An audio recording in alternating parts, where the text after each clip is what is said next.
শালা বাবু আমার একটু টয়লেটে ধরছে, আমি একটু যাই। জি না চলা ভাই, আপনি কোথাও যাইতে পারবেন না। আরে পায়জামা ভিজে যাবো। ভিজে গেলে ভিজে যাবে, আপনি কোথাও যাইবেন না। ভিজে গেলে তোর বই আমার হাত তো রাখবে না। আমি জি না, আপনি কোথাও যাইতে পারবেন না, আমি আপনার চিনি না। আপনি একবার গেলে জীবনে কোনোদিন ফেরত আইবেন না।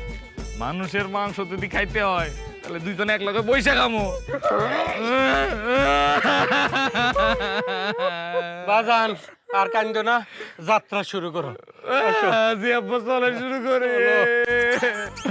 আম্মা তোমার এই অবাকা ছেলে বিয়ে করতে যাইতেছে, তোর দোয়া করে দিও।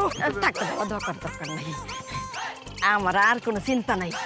এখন থেকে বৌমা তোরে ছিলবো, কাটবো না মারবো, এটা বৌমার ব্যাপার।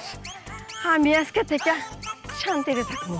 ওরে আল্লাহ রে, কি বাবা পাইলাম। তোমরা বাবা যদি আমার না হইতো। না মানে চলো যাত্রা শুরু করি। দুলা ভাই চলেন।